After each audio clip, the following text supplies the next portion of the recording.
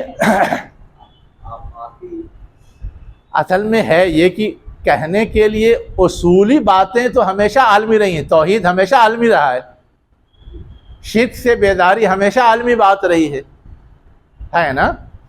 لیکن اس کے آگے آپ دیکھیے حضور کی جو خصوصیات بیان ہوئی ہیں وہ خصوصیات ابراہیم علیہ السلام کو نہیں حاصل تھی. مثلا حضور کی خاص خصوصیت یہ ہے کہ آپ کے لیے پوری زمین مسجد بنا دی گئی. ابراہیم علیہ السلام کو دور میں یہ بات نہیں تھی. حضور کی آمد سے پہلے اجتماعی عبادت مسجد ہی میں کی جا سکتی تھی یا عبادت گاہوں ہی میں کی جا سکتی تھی، کوئی کہیں بھی کھڑا ہو کے ادا کر لے اس کی گنجائش نہیں تھی. نماز پڑھنا ہے اور بھی کچھ کرنا ہے تو. اسی طرح ہماری اس شریعت میں بہت سارے احکامات جو پہلے حرمت کے دائرے میں تھے یہاں حلت کے دائرے میں آ گئے. بہت سارے احکامات. اب میں آپ کو بتاتا ہوں. ہم مٹی سے پاکی حاصل کر لیتے ہیں تیمم کی شکل میں. پچھلی کسی شریعت میں یہ پڑھا آپ نے؟ نہیں، میرے کہنے کا مطلب یہ تھا ہاں کہ ہم لوگ حوالہ دیتے ہیں ہاں حضور اکرم صلی اللہ علیہ وسلم کی نبوت ہاں دیتے ہیں. کہ وہی دین لے کر آتا ہے کفار اے مشرک ہاں اے عیسائی سب کو ہاں کہ تم بھی ابراہیم کو مانتے ہو ہاں اور ہم بھی ابراہیم کو مانتے ہیں ہاں اور وہی دین آیا ہے. بالکل. تو اس میں یہودی بھی آ گئے، مشرک بھی آ گئے، عیسائی بھی آ گئے، ہاں. کفار بھی آ گئے. آگے اور دنیا میں یہی لوگ پھیلے ٹھیک. تو ان کی نبوت تو عالمی ہو گئی. کن کی؟ ابراہیم علیہ السلام. شریعت ایک منٹ دیکھیے. چونکہ اس وقت جو لوگ موجود تھے وہ ان سب کو ماننے والے تھے، لیکن اس کے باوجود یہ ایک دوسرے کو مختلف کہتے تھے. قالت الیہود لیست النصارى علی شیء وقالت النصارى لیست الیہود علی شیء. پڑھ کے آئے ہو بھی ہے نا. تو سب ابراہیم علیہ السلام کے ماننے والے تھے، موسیٰ علیہ السلام کے ماننے والے تھے، دین موسوی کے ماننے والے تھے، اس کے باوجود الگ کہتے تھے. تو یہی الگ ہونا خرابی تھی. اللہ کے رسول صلی اللہ علیہ وسلم کا یہ کہنا تھا کہ میں جو چیز پیش کر رہا ہوں وہ قدر مشترک ہے. تم لوگوں نے اپنی اپنی شناخت کے لیے اپنی طرف سے بہت ساری چیزیں گڑھ کر کے اپنا لی ہیں، وہ تمہاری شناخت نہیں ہے. اگر وہ ان چیزوں سے دستبردار ہو جاتے ہیں اور اسی چیز کو مان لیتے ہیں تو وہی چیز تو اللہ کے رسول لے کر کے آئے ہیں، تو وہ چیز تو ان کے لیے لحاظ سے اس وقت ٹھیک تھی. اب اس کے بعد اللہ کے رسول کے ذریعے اللہ تعالیٰ نے کچھ چیزوں کا اضافہ کیا ہے نا. تو اب جب وہ بیسک بات کو مان گئے تو اس اضافے کو بھی مان لیں گے. لیکن وہ جس کوشش میں ہے وہ یہ ہے کہ بجائے اس کے کہ وہ ان مشترک باتوں کو مانیں ہے نا، وہ یہ چاہتے ہیں کہ ان کو پہلے پھسلاؤ، پہلے لڑکھاؤ. اس کے بعد جب وہ گویا ایک چیز چھوڑنے کے لیے تیار ہو گئے تو دوسری تیسری چوتھی چیز بھی چھوڑنے کو تیار ہو جائیں گے، چلے جائیں گے بگاڑ کی راہ پر. یہ الٹی گنگا ہے. ہم تو ان کو ان کے غلط چیزوں کو چھانٹ کر کے صحیح کی طرف لا رہے تھے تاکہ وہ صحیح ٹریک پہ آ جائے. ہمارا طریقہ یا قرآن کا جو طریقہ ہے یا رسول کا جو طریقہ تھا وہ یہ تھا، اور ان کا طریقہ بالکل الٹ ہے. ہاں، ہم کو بیک گیئر میں لے جانا چاہتے ہیں. میں نے یہ بات جو آپ کے سامنے رکھی نا کہ ملت پہ تھوڑا سا ریسرچ کیجئے، وہ صرف اس لیے کہ انہی سارے الفاظ کی آڑ لے کر کے وہ پورا کانسیپٹ اور تصور اور نظریہ پھیلایا جا رہا ہے. تو اس کو ہاں یہ اس لیے میں نے کہا کہ یہ ٹپیکل ہے. تھوڑا سا پہلے یہ سمجھیے کہ ملت کیا ہے تو سمجھ جائیں گی ان کا کھیل کیا ہے. تو میں نے الٹا آپ کو گھمایا ہے تھوڑا سا سمجھنے کے لیے. ٹھیک ہے.